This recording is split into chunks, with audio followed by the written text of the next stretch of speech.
Video conference के माध्यम से जुड़ चुके हैं, जिसके लिए मैं उनका धन्यवाद करता हूं। ये प्रोग्राम 2 भागों में होगा। पहले भाग में माननीय मुख्यमंत्री जी अपनी बात रखेंगे। दूसरे भाग में आपसे भी सुझाव या आपके मन में कोई प्रश्न हो उसको भी सुनेंगे और उसका जवाब भी देंगे। अभी मैं माननीय मुख्यमंत्री जी से अनुरोध करता हूं कि वो अपनी बात रखें। धन्यवाद। मेरे प्यारे हरियाणा से जुड़े हुए मेरे क्रांतिकारी भाइयों बहनों, आप ये कहेंगे कि हमको क्रांतिकारी क्यों कहा है।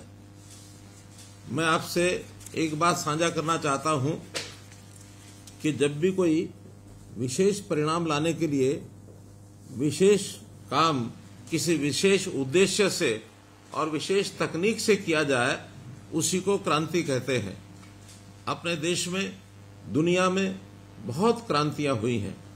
जैसा हमने सुना होगा कि हरित क्रांति हुई अन्न को बढ़ाने के लिए, ऐसे ही हमने सुना है कि श्वेत क्रांति हुई दूध का उत्पादन बढ़ाने के लिए, एक गोल क्रांति हुई आलू के उत्पादन को बढ़ाने के लिए, पीली क्रांति हुई तिलहन और दालों को बढ़ाने के लिए, नीली क्रांति हुई मछली पालन के लिए, भूरी क्रांति हुई खाद और चमड़ा इसका उत्पादन बढ़ाने के लिए, बादामी क्रांति भी हुई इसी प्रकार से, ऐसे ही लाल क्रांति टमाटर को बढ़ाने के लिए हुई। और मैं एक आज विशेष आपसे साझा करना चाहता हूं इस बात के लिए कि एक अमृत क्रांति जिसमें जल को कैसे बचाया जाए, इस क्रांति में आप सब लोगों ने भी भाग लिया है। इसीलिए मैं आपको अपना क्रांतिकारी मित्र बता रहा हूं और आपको बताया गया होगा कि आपने अपने इस प्रदेश में पानी को किस प्रकार से व्यवस्थित ढंग से उपयोग करना है, पानी का कैसे कम उपयोग किया जाए, इस पर ध्यान दिया है। उस योजना के आप भागीदार बने हैं। हम जानते हैं कि पानी कम भी और ज्यादा भी दोनों हानिकारक हैं। ज्यादा पानी आ जाए तो बाढ़ आती है और हमारी फसलें बाढ़ में नुकसान हो सकता है। ऐसे ही पानी अगर कम हो तो सूखा पड़ जाता है, हमारी बोई फसलें भी एक प्रकार से उत्पादन उसका खत्म हो जाता है, फसलें सूख जाती हैं। तो दोनों का ही एक प्रकार से हानिकारक है। हम जानते हैं कि पानी जो है उसके बहुत स्रोत हैं। हमें नहरों से पानी मिलता है, वर्षा से पानी मिलता है और साथ ही हम पृथ्वी के गर्भ से भी पानी निकालते हैं। अपने कुएं, अपने ट्यूबवेल ये लगा करके पानी निकालते हैं। हमारा एक समय था परंपरागत तरीके से हम अपने तालाबों से सिंचाई करते थे वर्षों पहले, और तालाब भी अपने आप नहीं बने थे। तालाब भी हम देखते हैं गांव के किनारे बहुत से उस समय के लोगों ने अपने अपने गांव में बड़े बड़े तालाब खोदे ताकि इस वर्षा के पानी को हम इकट्ठा कर सकें और उसका उपयोग कर सकें दैनंदिन जीवन में भी और सिंचाई में भी। अब इस प्रकार का एक समय अब आया है, हमको इन सब चीजों पर ध्यान करना होगा कि समय के हिसाब से चीजें अब बदल गई हैं, क्योंकि अब पानी का उपयोग, ये अंधाधुंध पानी का उपयोग होने लगा है। हमें खेती के लिए भी पानी चाहिए, हमें पीने के लिए भी पानी चाहिए, हमें दैनंदिन जीवन में जो पानी है उस पर भी बहुत उपयोग उसका होने लगा है। उद्योग के लिए भी पानी जो है वो हमको चाहिए और पानी निरंतर कम होता जा रहा है। एक प्रकार का अगर कहें कि जैसे मौसम में बदलाव हो रहा है, वैसे वर्षा भी अब अनिश्चित हो गई है। समय के अलावा आगे पीछे वर्षा होती है जिसका नुकसान होता है। अभी इन्हीं दिनों में वर्षा के ज्यादा होने से हमारी फसलें कितनी खराब हुई हैं। तो इन सब बातों का जब ध्यान करते हैं तो हमें पानी बचाने का एक विचार ये जरूर आता है। हम जानते हैं जल, जंगल और जमीन, ये तीनों चीजें हमारे जीवन का आधार हैं और इन तीनों पर हमको चिंता करनी चाहिए। और जब चिंता करने की बात आई तो उसमें से एक विचार आया कि आखिर पानी का सदुपयोग कैसे किया जाए, पानी को कैसे बचाया जाए। जैसा हम देखते हैं कि पानी खेती के लिए सबसे ज्यादा पानी धान में उपयोग होता है, गन्ने में उपयोग होता है। इस पर हमने एक नया विचार जो आपके सामने मैं रखने वाला हूं, लेकिन उससे पहले कुछ और चीजें ये ध्यान आपको मैं कराऊंगा कि पानी जमीन के अंदर से हम दोहन करते हैं तो जमीन धीरे धीरे पानी उसका खत्म होता जा रहा है और इससे जमीन बंजर होती जा रही है। पानी जमीन के लिए उसी प्रकार का एक मैं कहूंगा कि एक पानी की मात्रा जैसे शरीर में खून होता है। अगर हट्टा कट्टा, रिष्ट पुष्ट, बलशाली शरीर, उसमें से खून की कमी हो जाए तो शरीर क्षीण होता चला जाता है, कमजोर होता चला जाता है, शरीर में ताकत नहीं रहती है। ऐसा ही अगर हम जमीन में सोचते हैं तो जमीन का जब पानी हम एक सीमा से अधिक निकालते हैं तो जमीन भी धीरे धीरे गैर उपजाऊ हो जाएगी, बंजर हो जाएगी। एक प्रकार से मरुस्थल और रेतीला इलाका वो भी पानी के कमी के कारण से जब होता है, उसमें से ही ये सब विषय हमको ध्यान में आए कि हम पानी का किस प्रकार से उपयोग ठीक करें। और इसके लिए जब पानी की कमी महसूस हुई, पानी जमीन में बहुत नीचे जाने लगा, तो डार्क जोन का एरिया ये घोषित हुआ। सेंट्रल वाटर कमीशन, केंद्र का जल आयोग, उन्होंने भी हमारे प्रदेश के 36 ब्लॉक उनको डार्क जोन घोषित कर दिया है।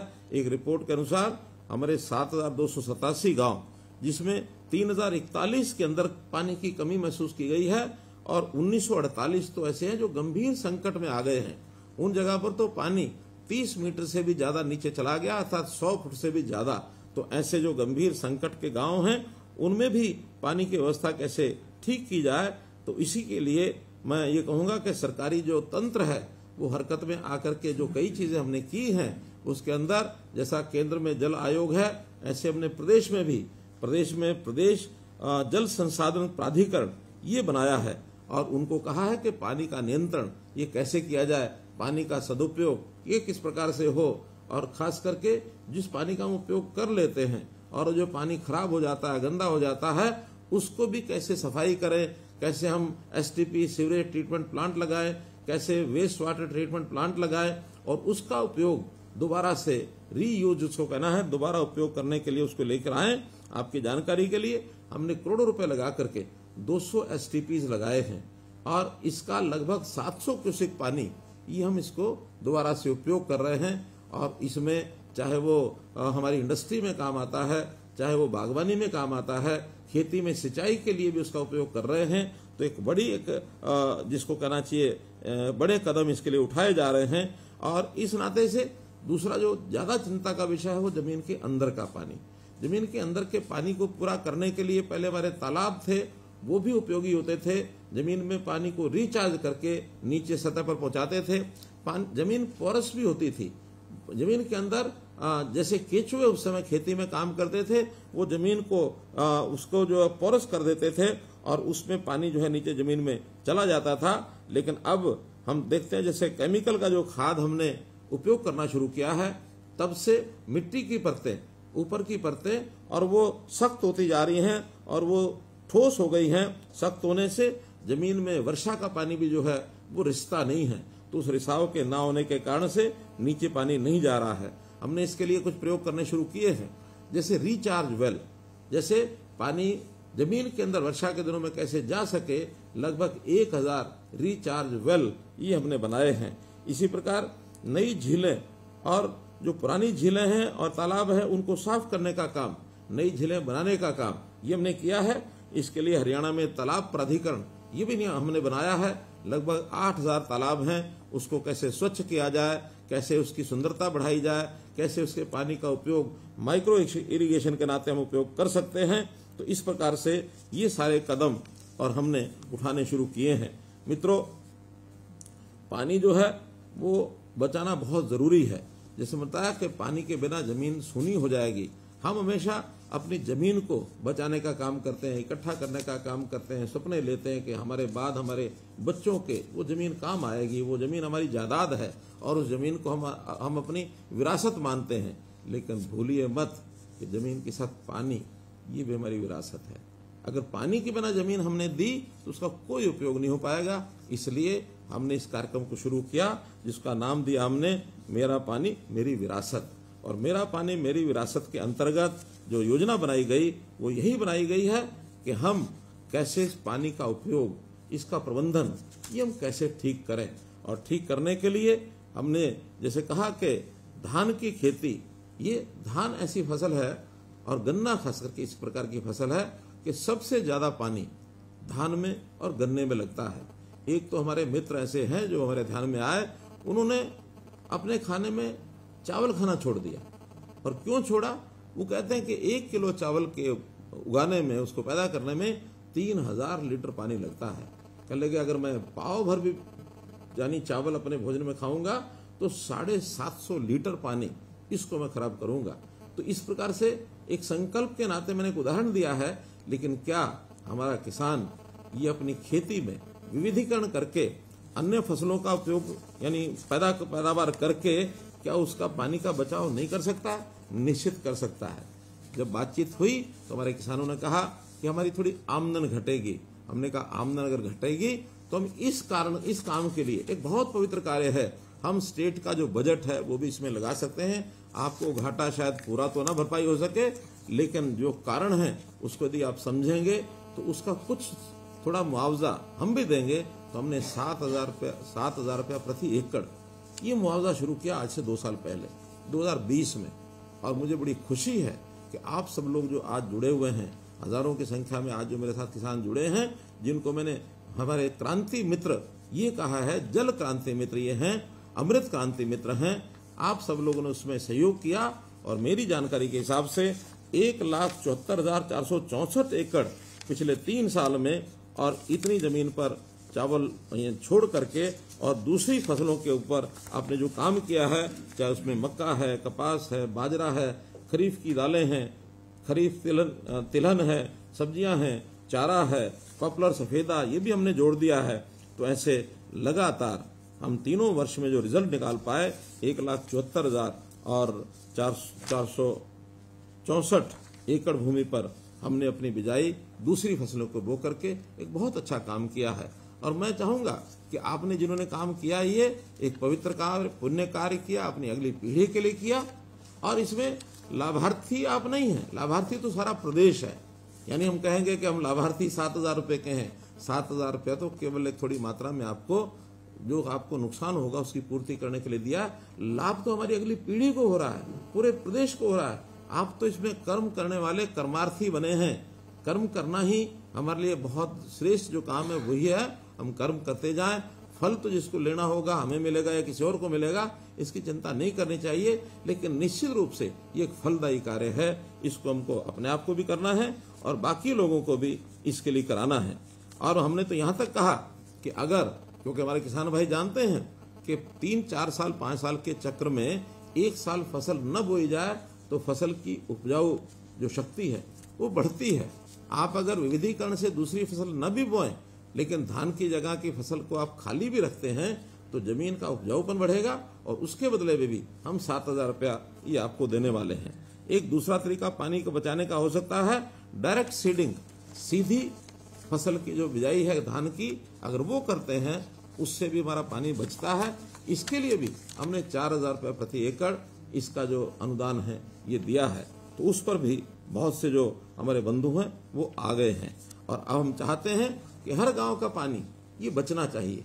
सरकार के बहुत से ऐसे कार्यक्रम शुरू किए हैं जिससे जो बरसात के दिनों का पानी है वो हम तालाबों में उसको भेज सकें, और जो हमारे तालाब जो नए हम बनाएंगे, झीलें बनाएंगे, उसके अंदर रख सकें, पानी का रिचार्जिंग कर सकें। हमने मसानी डैम में ये प्रयोग किया है कि वहाँ पानी लगातार बरसात का जाता है और फुटों फुट पानी वहाँ खड़ा रहता है। तो उसका परिणाम ये निकला है कि वहाँ रेवाड़ी जिले के आसपास लगभग 10 फुट पानी इसका जो लेवल है ये ऊंचा आया है। तो ऐसा काम हम अपने खेतों में रिचार्जिंग वेल लगा करके कर सकते हैं, या वहाँ पर हम माइक्रो इरिगेशन के लिए अपने कुछ जिसको कहना चाहिए पानी संग्रह करने के लिए छोटे रिजर्वायर बनवा सकते हैं। उसके लिए सरकार सब्सिडी देती है। हम माइक्रो इरिगेशन का अगर प्रयोग करते हैं तो सरकार उसके लिए भी 85% ये सब्सिडी देती है। तो पैसे का उपयोग करके भी हम पानी को बचा सकें, ये बहुत ही एक आवश्यक कार्य है। गांव-गांव में हमारे जल प्राधिकरण, जो हमारा जल संसाधन प्राधिकरण है हरियाणा का, उन्होंने तो योजना बनाई है कि पहले ब्लॉक के हिसाब से हम डार्क जोन का मूल्यांकन करते थे, सेंट्रल वाटर कमीशन ये करके देता था। अब तो हम स्वयं हर गांव का ये मूल्यांकन करेंगे कि उस गांव का पानी 1 साल पहले कितना था और अब 1 साल के बाद ऊपर आया तो कितना आया। हर गांव के लिए पीजोमीटर इसकी हमने व्यवस्था की है। लगभग 1500 गांव में ये पीजोमीटर लग चुके हैं। अन्य गांव में भी अगले वर्षों में पीजोमीटर लगाए जाएंगे, खास करके जहाँ पानी का लेवल 100 फुट से ज्यादा नीचे चला गया है। जहाँ 100 फुट से ज्यादा नीचे पानी गया है, हमारे किसान बंधु जानते हैं जो ट्यूबवेल चलाते हैं कि हर साल एक पाइप या 2 साल के बाद एक पाइप उनको नीचे पानी का डालने पड़ता है। और पिछले 10 साल में तो लगातार हर वर्ष 1 मीटर पानी नीचे जा रहा है। ये बहुत एक खतरनाक ट्रेंड है, इसको हमको रोकना होगा और यदि इसको हम रोक लेंगे तो अगली पीढ़ी निश्चित रूप से हमको एक प्रकार से इस बात का श्रेय देगी कि हमारे पूर्वजों ने पानी की चिंता की है। हम जरूर इसकी चिंता करें और चिंता करते हुए इस संकट में हम कहीं किसी प्रकार से फंस ना जाएं। तो इस नाते से आज मैंने जो बातचीत की है केवल उन बंधुओं से की है कि जिन्होंने इस मुहिम में, इस आंदोलन में भाग लिया है और भाग लेते हुए अपने इस उद्देश्यों को पूरा किया है। आज इस अवसर पर मैं आपको बहुत बहुत बधाई और बहुत बहुत शुभकामना देता हूं कि अपने इस काम को हम स्वयं भी करें और अपने जो पड़ोसी और किसान बंधु हैं उनको भी कहें कि पानी ये बहुत, जल ही जीवन है जैसा कहते हैं, तो जल ही जीवन के नाते से पानी को बचाना, अगली पीढ़ी के लिए पानी हमारा ठीक से हमें मिले, इस एक संदेश के साथ मैं आपको पुनः बहुत बहुत शुभकामना देते हुए बहुत बहुत धन्यवाद करता हूँ।